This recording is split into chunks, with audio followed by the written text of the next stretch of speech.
My name is Victoria Louise Valentina. What brought me to grief is actually my whole life. My whole life brought me to grief. I was born to a mother who was grieving the loss of her father, who had been shot by the police in the street for actually conducting violence onto a woman, and he was killed by the police. My mom went into labor, and I was born under that intense energy of a grieving mother. And throughout life, seems that family wasn't really a place of rest.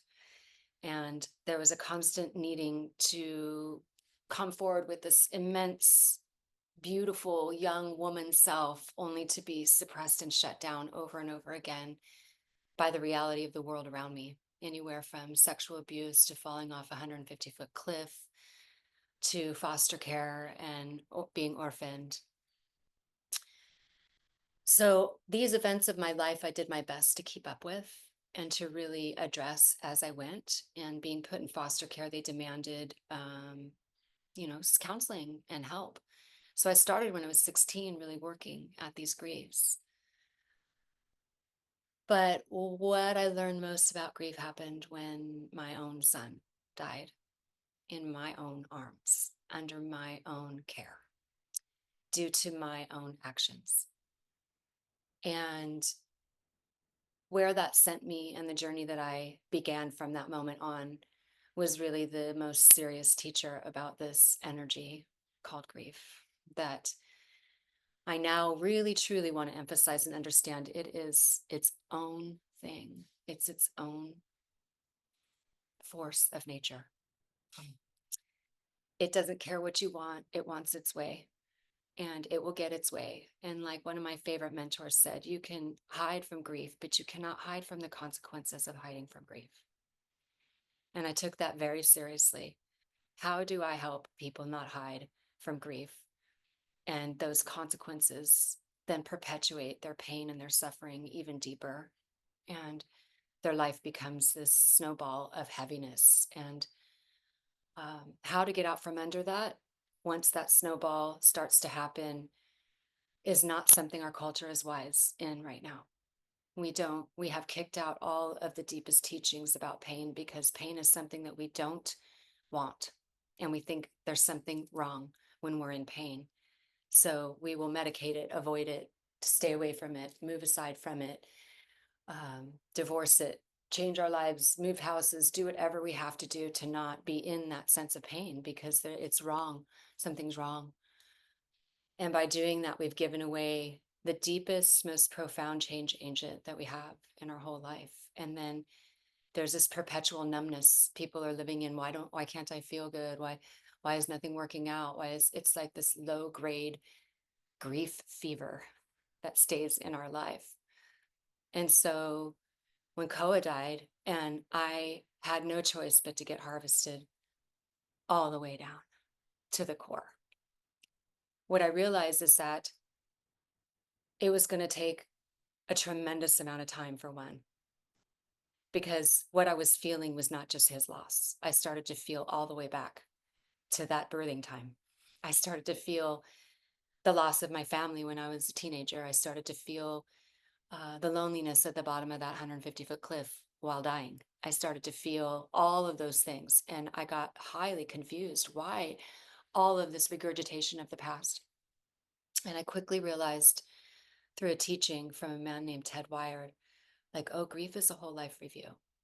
When that mother load comes and hits your life, it's a whole life review. You will adhere to this life force energy of grief, and you will go back and do the cleanup if you want to heal.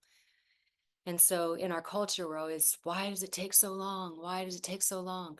Or people are asking, why are they still crying about that? It's been 5 years. There's a big misconception about grief and what it really actually is about. And that great cleaning agent of grief comes in and wants its way all the way back. So there's a huge life review that happens. It takes immeasurable midwifery to get through that in this culture that has pushed pain out. and that has pushed the great unwanted, the great not want, my friend says.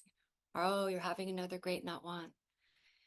It takes a tremendous amount to get through those great not wants in this culture because we have left behind the emotional intelligence of how to grieve.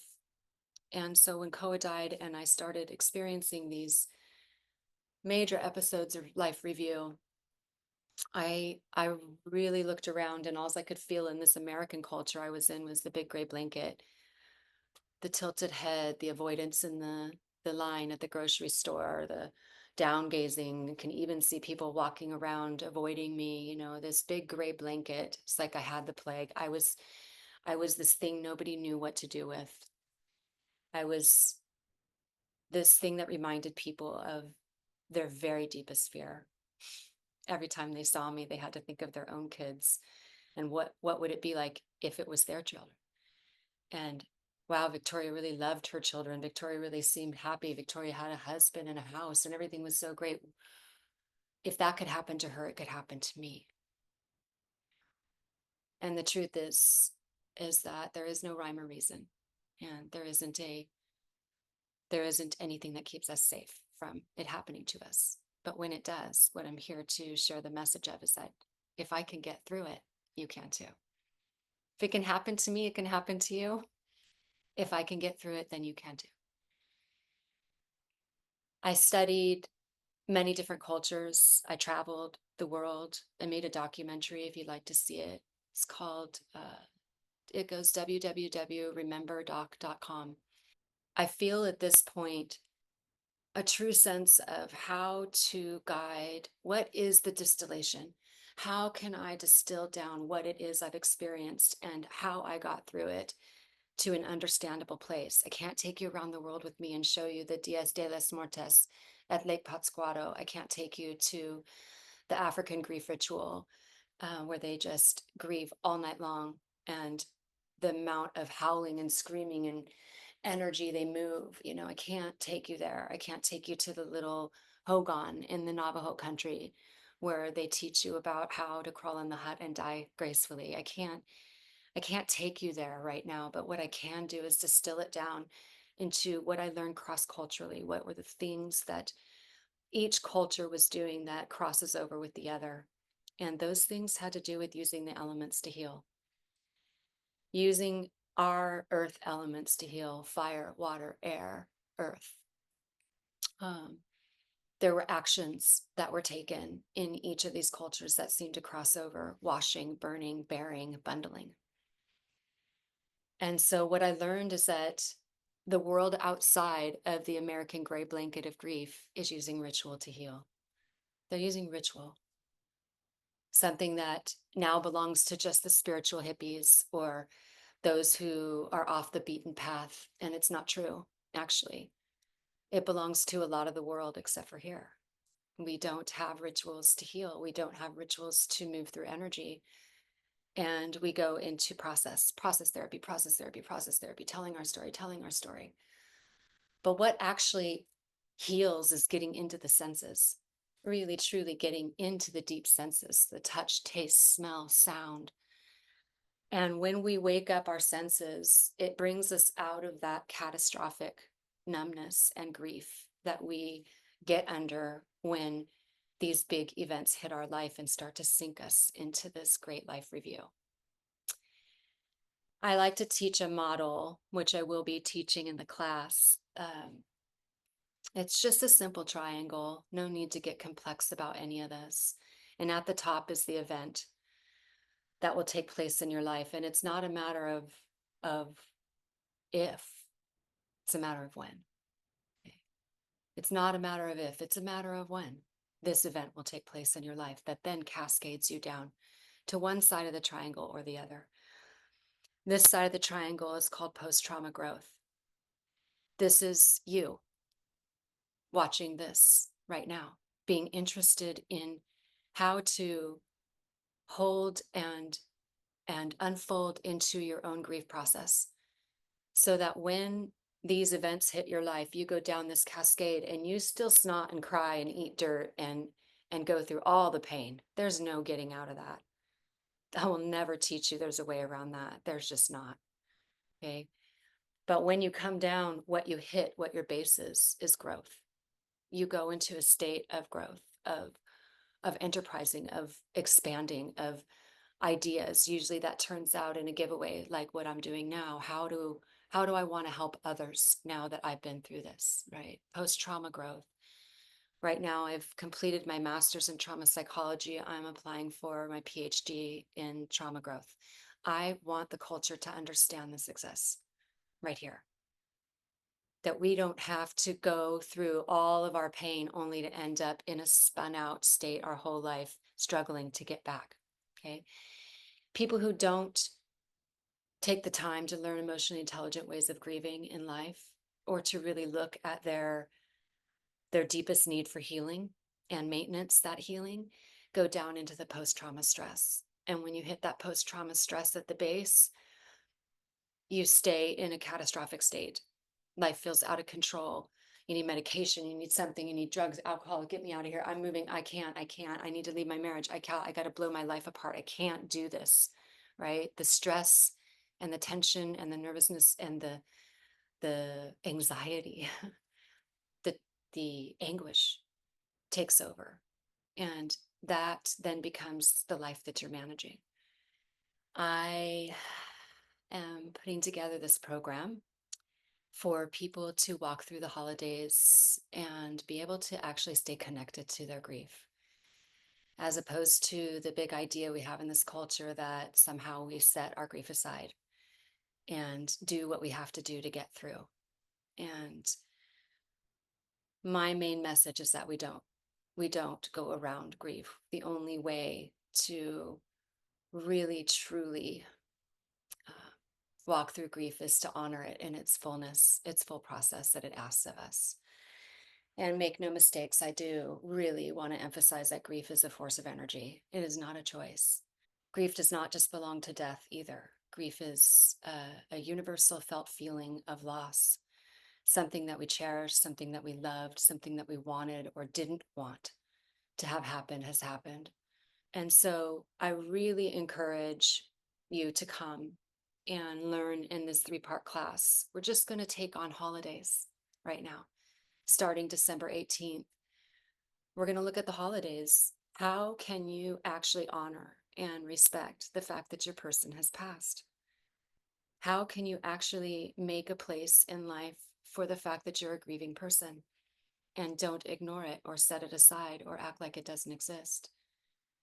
And so, for instance, how about everyone's coming to your house and you're feeling the dread of having to put on your Sunday best and be all tight and ready to entertain and be able to handle the pain that's in your heart with a smile?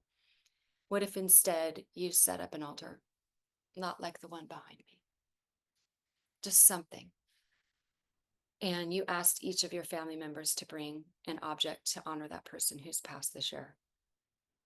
And you spend 5 minutes or 2 minutes asking everyone to stand in front of that altar with you and just give thanks for that person's life, a chance for everybody to feel for a moment. Sometimes we have no idea how incredibly, incredibly, incredibly bad everybody is just needing time to feel, and there's no time for it, right? There's no space for it. What if you decided that some of those belongings of your fathers or your brothers or your sisters or your husbands, it was time to actually take them and give them away under the Christmas tree this year? A practice called bundling that I can teach in this course starting December 18th, how to bring these objects out and actually pass them on and start them moving in a way that's meaningful, a meaningful giving. There's many things that I'm going to cover in this class, December 18th, just talk about how you can just move simple energy through these holidays, such as a glass of water, or when you're standing in the shower, how to use that water over your body. So I encourage you to join me. I think after this masterclass, Sabrina's going to put a link to sign up for that. There'll be 3 classes, all done by Zoom in the evening time to make it easy on your family life. The truth is that in order for a real change to happen in the way we see grief, we're all going to have to get on board. And one of the ways I commit to you in getting on board is to start to learn this venue, this way of translation, so that those near and far can receive. And I have space here. If you're one of those grievers that want to come and spend some time doing ritual and moving your own energy, you can go visit my website at lifecyclecenter.com. And I appreciate you taking the time to be here with me today. Hope that you learned something or felt inspired in some way. This is really just shoulder to shoulder, getting human together. I've just been there. I've been there.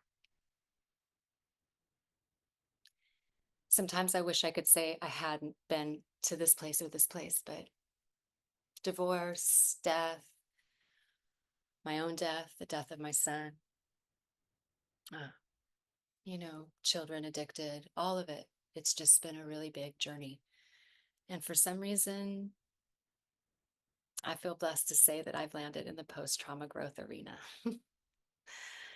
with all the good help, with all the good help. So I say thank you to my teachers and the people that have walked with me all the way from the moment I left that hospital and had to face my life without my boy in it to now. Friends that have walked beside me every day, helping me get back up off the floor, take care of the children I still have. So I love you and thank you for joining me today. Hope to see you December 18th.